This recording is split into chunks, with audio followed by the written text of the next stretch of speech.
उनको लगा कि ये सब मर चुके हैं, तो उनका एक जो पाकिस्तानी जो कमांडर था उसने अपने जवानों को आदेश दिया कि इनको रीचेक करो, इनमें से कोई जिंदा तो नहीं है।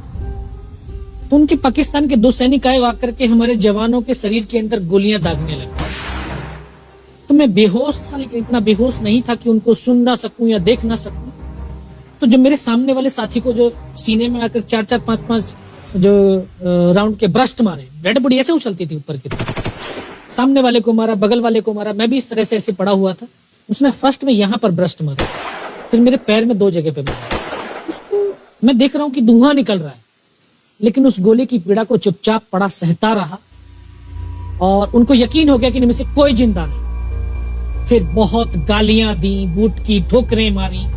फिर काफी देर के बाद में उनका जो कमांडर था उसने बोला कि इनके वेपन उठा लो, और नीचे जो हिंदुस्तान का पोस्ट है उसके ऊपर दूसरे जो उनके साथी थे उनको सूचना दिया, उसके ऊपर कब्जा हमला कर दो।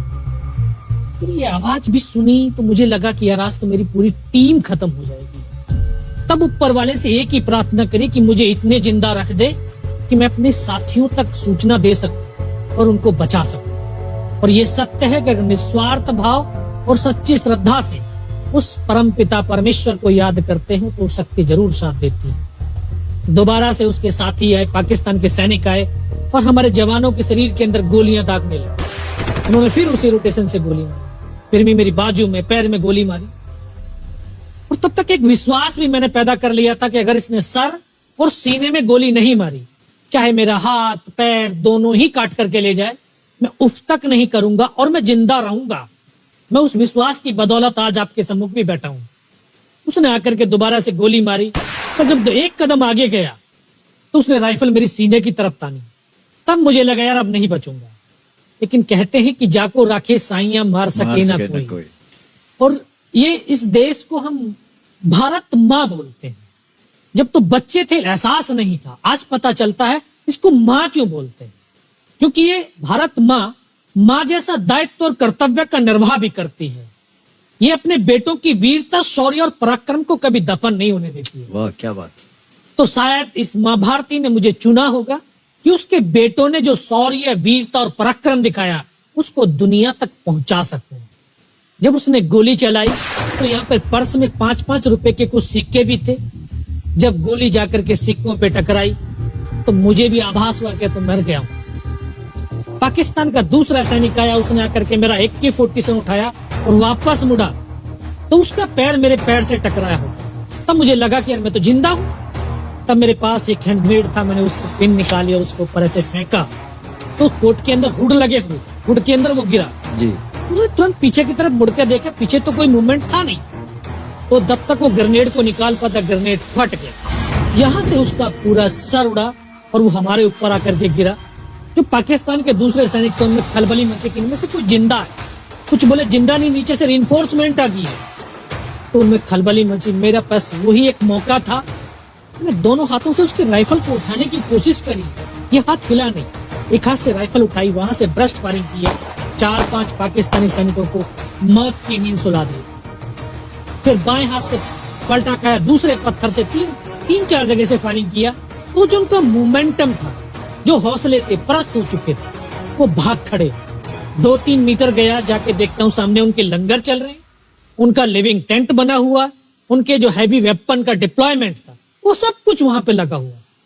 उस समय जहन के अंदर एक ही पागलपन था, अपने साथियों को बचाना। फिर मैं वापस धीरे धीरे रेंगता हुआ अपने साथियों तक आया।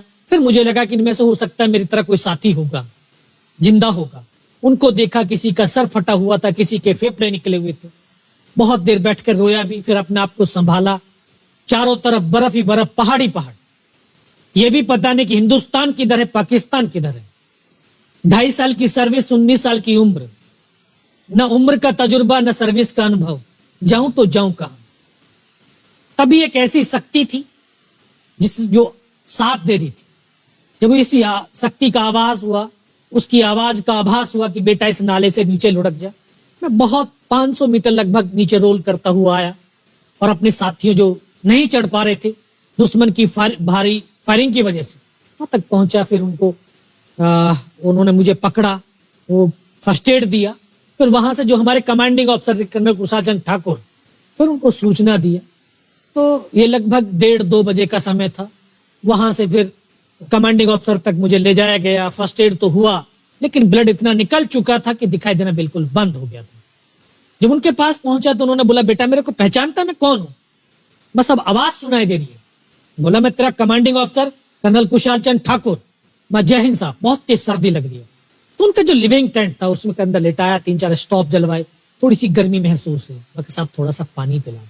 बोला, ठीक है पानी पिलाते हैं। तभी डॉक्टर साहब आए गए, उन्होंने ग्लूकोज की बोतल पिलाई, थोड़ी सी एनर्जी महसूस हुई। उन्होंने बोला, बेटा कुछ बता सकता हूं? मैं कहा, सब बता सकते हैं। तो उनको बताया कि सर ऊपर ये घटनाक्रम हुआ है और ये वहां की इंफॉर्मेशन है। तो लास्ट में उन्होंने बोला कि बेटा जवान की रिक्वायरमेंट क्या है? मैं कहा, साहब जवान की रिक्वायरमेंट एम्युनिशन और फील्ड पट्टी की है। बोला, खाने के लिए नहीं चाहिए? सर भूख नहीं लगती। बस इतना कहते कहते तभी डॉक्टर ने कौन सा इंजेक्शन लगाया, फिर मुझे पता नहीं कहां पर। फिर होश आया 3 दिन बाद, देखा ऊपर पंखा चल रहा है। पता चला कि 92 बेस हॉस्पिटल श्रीनगर, और वहीं से मुझे बेस हॉस्पिटल दिल्ली रेफर कर दिया और 16 महीने तक उस हॉस्पिटल में मैं रहा। 16 महीने तक आपका इलाज चलता रहा? जी। और वहीं पर हॉस्पिटल में ही मुझे पता चला कि 15 अगस्त 1999 को जब ये परमवीर चक्र का जो अनाउंसमेंट हुआ, तो वो वहां पर ही मुझे पता चला। क्या है ऐसा?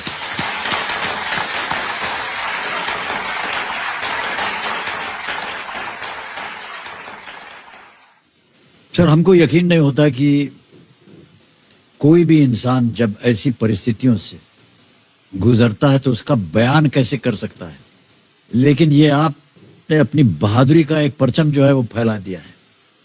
15-15 गोलियां आपने खाई हुई अपने शरीर में, और सोच रहे हैं आप केवल देश के बारे में, सर देशभक्ति के बारे में। सैनिक के लिए सैनिक इंपॉर्टेंट नहीं है, उसका राष्ट्र इंपॉर्टेंट है। वो रहे ना रहे, लेकिन उसका राष्ट्र रहना चाहिए। क्या बात है, वाह वाह। न केवल आपने इतना बड़ा योगदान दिया, बल्कि आपके जैसे कह रहे थे कि आपके बहुत से अच्छे मित्र जो थे, जो आपके साथ टीम में थे, वो भी शहीद हो गए।